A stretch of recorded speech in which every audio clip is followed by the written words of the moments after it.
E no vídeo de ontem, eu não vou ler essa matéria de novo, mas só para mostrar, foi uma matéria que falava que Lula tinha escolhido um emissário, que era o Wellington Dias, para se aproximar do Dória. Lula se aproximando do Dória. E a matéria falava, né, que qual era o objetivo de Lula? Entrar no debate da pandemia. Gente, o Lula, ele estava numa condição similar do Daniel Silveira. Eu não quero passar a página ainda. Ele estava numa condição similar do Daniel Silveira. Ele estava proibido de dar entrevistas, ou só poderia dar entrevistas caso solicitasse. Pelo que eu lembre, né, o Lula até preso dava entrevistas. Por que o Lula não falou antes? Porque ele não era candidato. Diz para vocês, estamos oficialmente em campanha para 2022. E olha só, aí falava que a ideia era colocar Lula em contato com líderes mundiais, colocar Lula ao patamar internacional. E você via, Lula é respeitadíssimo, assim como o Fernando Henrique Temer, falar várias coisas. O Estadão consultou outros líderes petistas com acesso a Lula. Todos confirmaram que a ordem é enfatizar a pandemia para o partido se contrapor ao governo Bolsonaro. Sabe onde é que o Lula estava ontem? Olha aí. CNN? Mas não a CNN Brasil. Lula estava na CNN Internacional. Pessoal, desde quando começou a pandemia, quantas entrevistas Bolsonaro deu internacionalmente? Eu não tô querendo criticar o Bolsonaro em si. Ele tem um jeito dele e a gente sabe que a mídia realmente iria bater bastante em Bolsonaro, mas bastante mesmo, bastante. Meu Deus do céu. Agora, onde é que estão, né, os nossos aliados, as pessoas próximas a Bolsonaro para fazer esse papel? Às vezes não precisa o próprio Bolsonaro ir lá. Você vê, o Ricardo Salles, vez ou outra, tá aí na mídia internacional, dando uma entrevistazinha aqui, uma entrevistazinha lá, para já tentar trazer a narrativa dele primeiro, se antecipando às narrativas. Cadê o pessoal para ajudar? Fora que, será que, tipo assim, o Lula, ele não foi atrás disso? Você vê, ó, um dia atrás, a gente comentou ontem, no caso, 2 dias atrás foi uma matéria, que Lula já queria entrar em contato. Ontem ele já estava na CNN Internacional. Aí você vê, saiu o vídeo, não vou dar play no vídeo, a CNN soltou uma matéria, o vídeo ele fala muita coisa groselha, a matéria vai mais direto, inclusive tem até o texto que dá pra gente ler ponto a ponto. Aí você vê algumas falas do ex-presidiário. Quando chegar o momento de concorrer às eleições, se o meu partido e os partidos aliados entenderem que eu posso ser o candidato, se eu estiver bem, com saúde e energia que eu tenho agora, eu posso reassegurar que eu não vou negar essa convocação. Piada, né? Quer dizer que Lula não é o candidato ainda. O partido que vai decidir.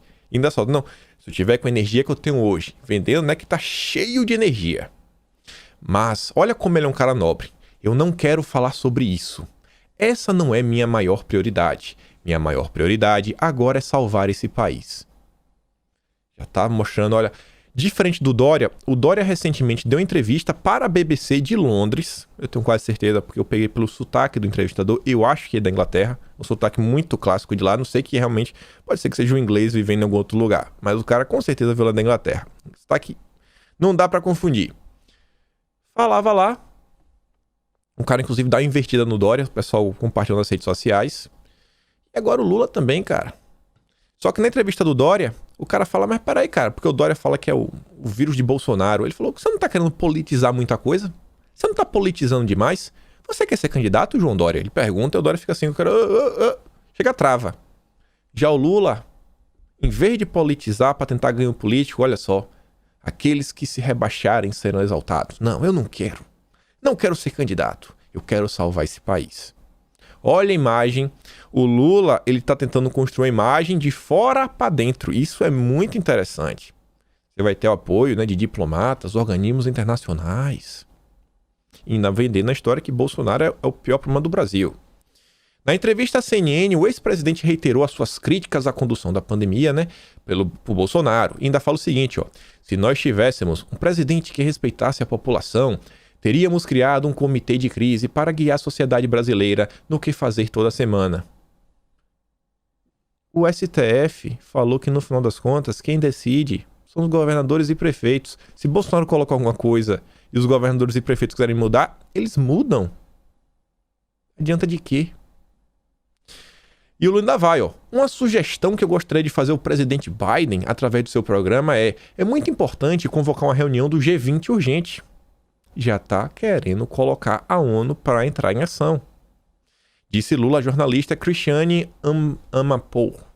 É importante convocar os maiores líderes do mundo e colocar sobre a mesa a única coisa, o único assunto, vacina, vacina e vacina. Nossa, né? O Lula realmente... Você falar que ele não entende marketing... Ele de marketing ele entende, viu? Isso aí não dá pra negar. E ainda termina falando o seguinte, ó. Ainda falando de Biden, Lula diz o seguinte, ó. Não acreditar no governo do presidente Bolsonaro. A responsabilidade dos líderes internacionais é tremenda. Então, eu estou pedindo ao presidente Biden que faça isso porque eu não posso. Eu não acredito no meu governo. E, assim, eu não poderia pedir isso a Trump. Mas Biden é um respiro para a democracia do mundo. Olha com quem o Lula, né, já tá fazendo parcerias. Eu vou conversar aqui, ó. Eu vou cortar cabelo, aí o cara chega, rapaz, o Brasil tá ruim, né? Eu falo, cara, então, bicho, não dá pra acreditar no que tá na mídia. Aí se o cara me perguntar, tá, tem alguma coisa então que eu possa ler ou assistir, eu vou recomendar ele o quê? Tem alguém fazendo algum conteúdo, tem alguma entrevista sequer em inglês, sabe? Não tem ninguém no governo que podia ajudar. Alguém que inclusive falasse bem inglês, que pudesse um programa até bater. Que, por exemplo, às vezes bolso você coloca pro próprio Bolsonaro ir, cara. Bolsonaro não é um exímio, como é que eu posso falar? Conhecedor, né, de línguas, idiomas. Você vai na entrevista dessa, com um tradutor no meio, nunca é a mesma coisa. Você faz a pergunta, tem que traduzir pro inglês. E olha só a entrevista do Lula. Já teve repercussão, não só a CNN Brasil falou, mas uma pessoa que eu sempre digo para vocês que é peça-chave em todo esse esquema político brasileiro, principalmente dentro da Frente Ampla. Quem é? O Hussein Kallur, o ex-assessor especial da presidência na era Michel Temer. Ele era o Felipe Martins do Michel Temer. Ele também é membro do Movimento Agora, que é lá da Ilona Zabó, é um articulador do Luciano Huck e olha como ele coloca as coisas. Para o desespero do presidente da República, o Lula já está governando. Como assim já está governando? Em uma única entrevista, o ex-presidente fez mais política externa do que os 2 anos de diplomacia antipatriótica imposta ao Brasil. Diplomacia presidencial na veia. Em partes, o Hussein não está tão errado. Quem do governo está fazendo esse trâmite? De tentar mudar, sabe? A imagem do Brasil no exterior. Quem está fazendo? Tá comendo bola nesse ponto. E o Lula, na política, não existe espaço vazio. Tá vazio, eu vou lá. Eu vou me candidatar, eu vou falar. Foi lá, falou. O Lula já conseguiu. Olha a força da máquina da esquerda. A esquerda já conseguiu colocar Lula na CNN Internacional. 2 dias atrás, não nós queremos, ontem já estava. E a gente vai falar disso, usar a máquina. Não falei que eu tô cansado de perder? Olha só, ainda sobre o Biden, né? Fez ofensas aí ao presidente russo, lá o Putin. Falou muita coisa, ainda falou que vai pagar um preço por interferir nas eleições. O clima no mundo tá tenso. E aí, olha só, saindo aqui um pouquinho, a gente vai chegar na parte cansado em perder.